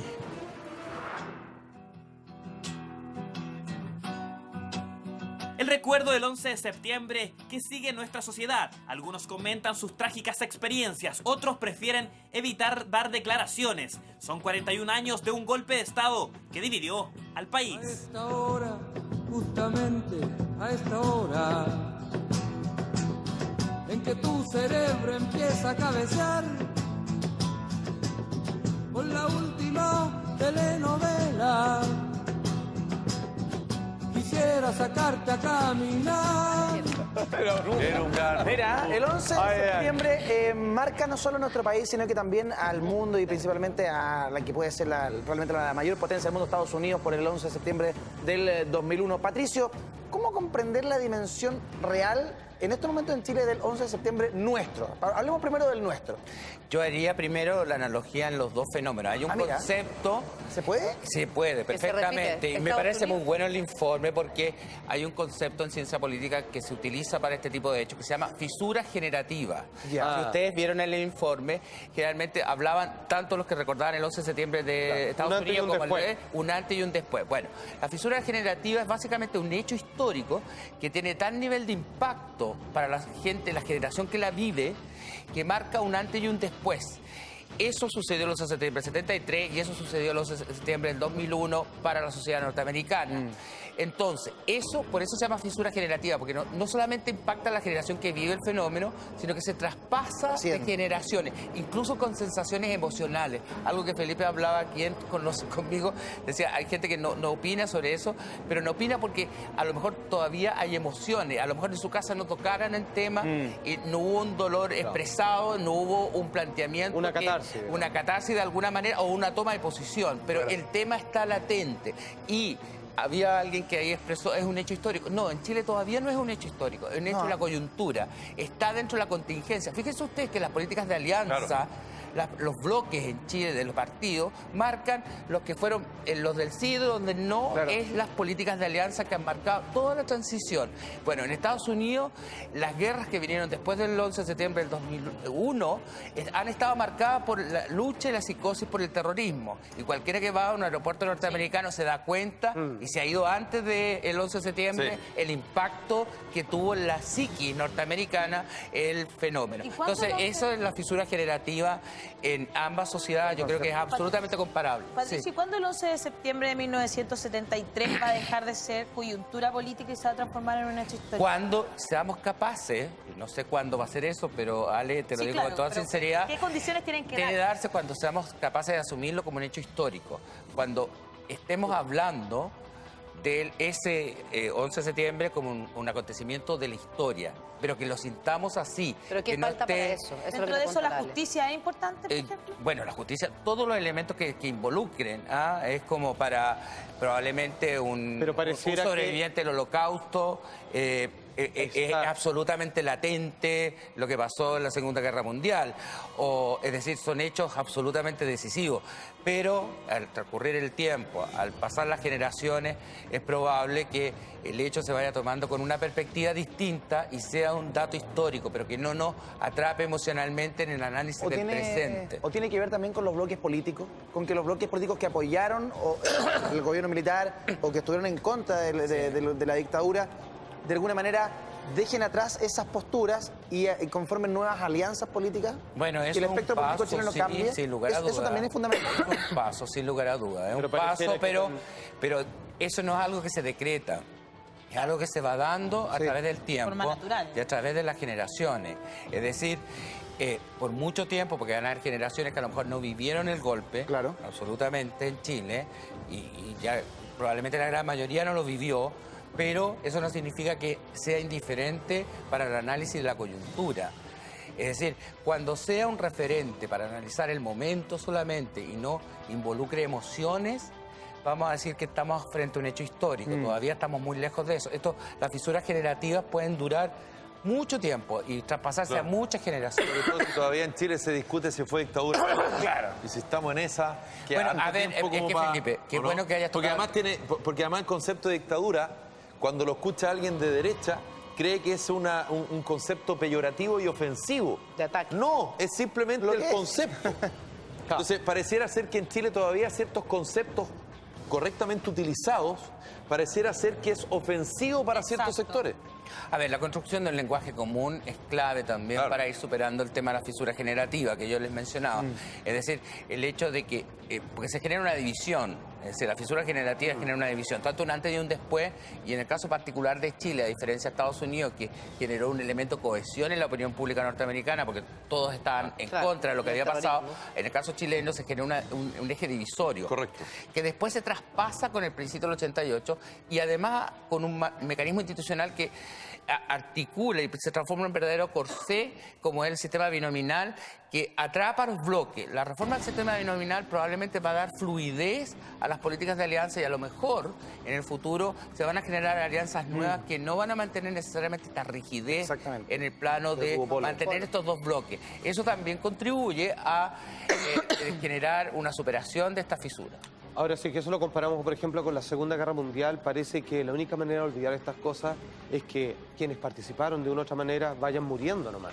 O sea, que tiene que haber una limpieza así de que solo la sepultura la entrega. Pero si asumimos que es cierto lo que estoy señalando de que ambos fenómenos son fisuras generativas, no te olvides, Salfate, que de todas maneras las emociones se mantienen. Aunque no hayan hablado del tema, el hecho que haya un silencio en una familia para tratar un tema como el 11 de septiembre del 73 involucra también una forma de tomar una posición.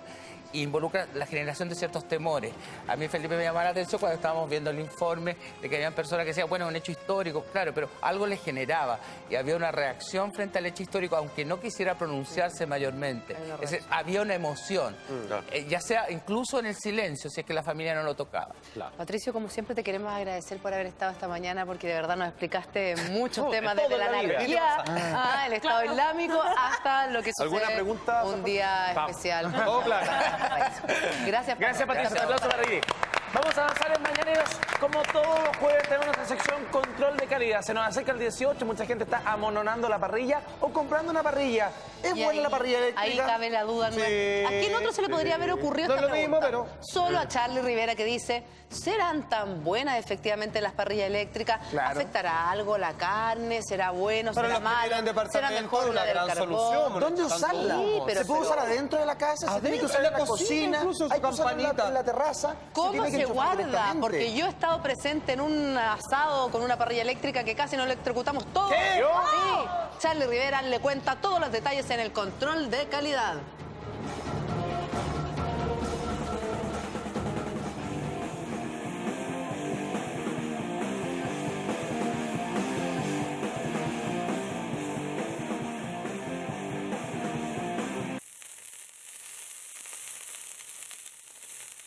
Son uno de los productos más comprados en esta época del año. En el siguiente control de calidad sabremos qué tan seguras son las parrillas eléctricas. Fiestas Patrias es una de las fechas donde más se utiliza este producto. Son las parrillas eléctricas, una alternativa sobre todo para quienes viven en departamentos o hacen asados en espacios reducidos. Pero ¿qué tan seguras son? La preocupación y el manejo adecuado de la parrilla eléctrica es súper importante. Estás sometiendo a cocción y estás en ese momento liberando una cantidad de microparticulados. Enfoquémonos en la manipulación de estas, ya que por el hecho de estar conectadas a la energía ante cualquier descuido, pueden traer graves consecuencias. ¿Las encuentras seguras? No mucho. ¿Por qué razón? Porque son en base a electricidad y bueno, con la electricidad siempre puede ser inseguro. ¿Qué precauciones tomas con tu parrilla? Los enchufes, principalmente, que estén en buen estado, si es eléctrica. Estar bien enchufada en un enchufe directo, la mantención, no tratar de no mantener cosas húmedas cerca.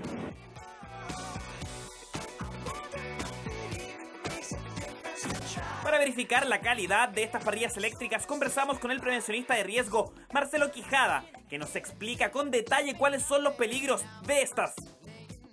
Las parrillas eléctricas presentan riesgos asociados y propios de este tipo de equipo. Bajo este concepto hay que entender que la preocupación y el manejo adecuado de la parrilla eléctrica es súper importante. Los temas de limpieza, aseo y mantención de la parrilla eléctrica también son muy importantes, porque esta es la única forma de reducir la probabilidad de sufrir un accidente con ella.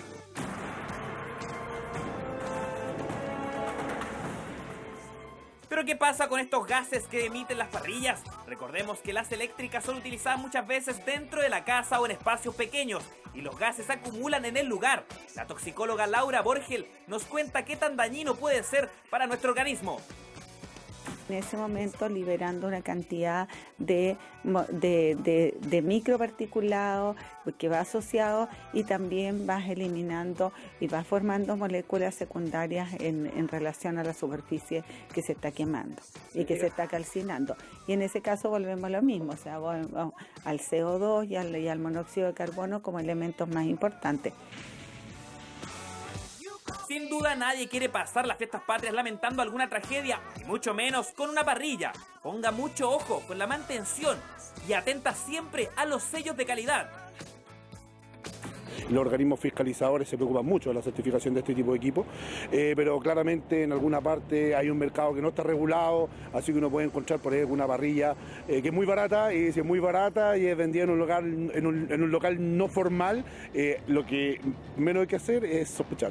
Dentro de los dos riesgos, si yo los mido y los comparo, el riesgo de la parrilla a carbón es superior a esto, lo mismo que los braseros, pero este otro no es absolutamente inocuo, o sea, también te lo forma y sobre todo en espacios confinados.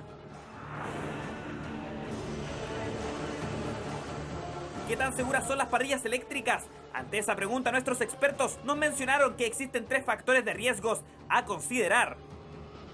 Los 3 principales factores de riesgo asociados a las parrillas eléctricas, como todo artefacto eléctrico, son electrocución, incendio y quemaduras. Importante entonces es saber manipular las parrillas eléctricas, también tomar las precauciones necesarias para que así disfrute las fiestas patrias. Esto fue Control de Calidad. Tremendo Charlie Rivera, y para definir todas las dudas que podamos tener con respecto a las parrillas eléctricas, tomamos contacto con Alex Gerhard, quien nos va a dar detalles, dónde usarlas, cómo usarlas, qué hacemos con los gases, cómo tener una buena parrilla eléctrica. A la vuelta esta pausa comercial. ¿Qué hacemos con los gases? ¿Qué gases? Una pausa y ya volvemos. Ya estamos de regreso en Mañaneros y esto nos acerca el 18. ¿Son seguras las parrillas eléctricas? Alex, es la pregunta. Alex. ¿Hola? Aló. Hola. ¿Cómo están? Bien. Hola. Alex, queríamos hacerte las siguientes preguntas porque tiempos de parrillas, no todos tienen la posibilidad de tener una parrilla de carbón o a gas y hay mucha gente que utiliza la parrilla eléctrica. ¿Son efectivamente seguras estas parrillas? ¿En qué nos tenemos que fijar? Sí, bueno, una parrilla va a ser segura siempre y cuando se haga la mantención correspondiente, se mantenga guardado en el lugar adecuado. Cuando nosotros no hacemos la mantención del cable, ponte tú, o decidimos alargar ese cable cortándolo, poniendo una extensión, estamos agregando un peligro a la parrilla. Cuando la guardamos sin limpiarla y el próximo asado la decidimos usar, vamos a contaminar los alimentos. Claro. Hay que tener algunas precauciones. ¿Dónde hay que usar esta parrilla? Porque esta parrilla emite gases, como en la vida. Pero, ¿qué hacemos con esos gases en la cocina? Una precisión al respecto. Precisión. Ay, los gases. Las parrillas eléctricas no emiten gases. No, la los carne alimentos que tú pongas en la parrilla van a emitir vapores, muy bien, Alex. Gases. Quería ver si estaba atento, ¿no? Pero parece que estás atento. Estás atento. Me gusta tu forma de pensar. Ahora, ¿con qué se limpia esto? ¿Con agua caliente? No, pues. ¿Cebolla? ¿Con la cebolla? ¿Cómo se hace con la clásica parrilla? Cada parrilla o raclette que venden en el mercado viene con instrucciones precisas del fabricante. Muchas ya tienen certificación nacional y la idea es que se respete lo que el fabricante recomienda. Pero no me respondiste. ¿Dónde la uso? ¿En la cocina, en el living, en la terraza? ¿El balcón? En el balcón. Bueno, la puedes usar en la terraza, en la cocina.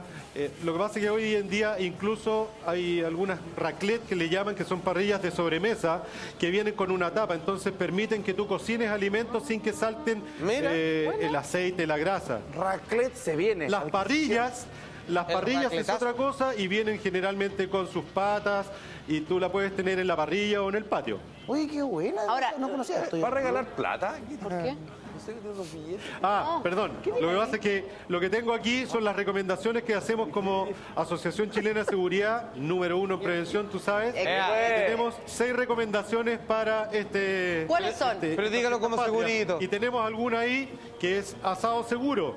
Y dice, por ejemplo, en el tema de asado seguro, mantén un extintor portátil de incendio cerca de la parrilla.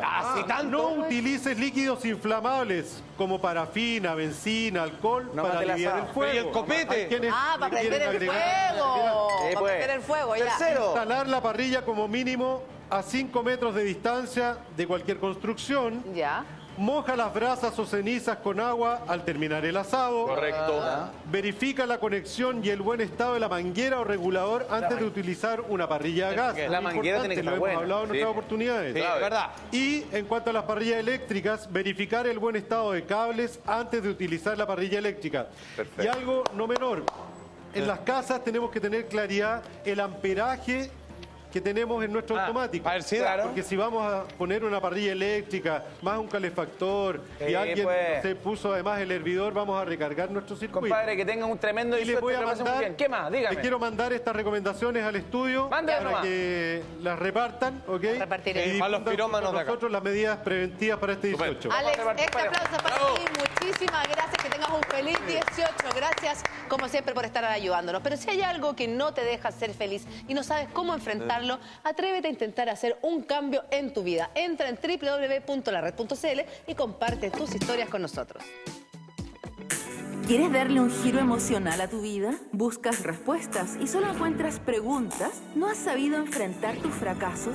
Ingresa en www.lared.cl y déjanos tus datos. Pronto, de caso en caso. Atrévete a contarnos. Por las pantallas de La Red. Nada que ver. Si quieres comenzar a vivir tu propia vida, aprender a diseñar tu propia felicidad y hacer un cambio emocional, atrévete y compártelo con nosotros. Entra en www.lared.cl. ¡Te esperamos! Señoras y señores, muchísimas gracias por su sintonía. Nos reencontramos mañana, día viernes, Cuídense. con más mañaneros y que tengan una excelente tarde. Siga con Intruso con Alevay. Saludos a mi amigo por suerte que fue papá ayer. Le mandamos la bienvenida a Benjamín, que nació. Benjamín. ¿A quién más? Al Chascón de Al la Chascón, Bibi. que está de cumpleaños. Chascón María la Bibi. grande. Gracias por acompañarnos. La tormenta solar, Sigan manda tuiteando. saludos. Se viene la tormenta solar. Que esté muy bien. Sigan con Chao, buenos días, buenas tardes.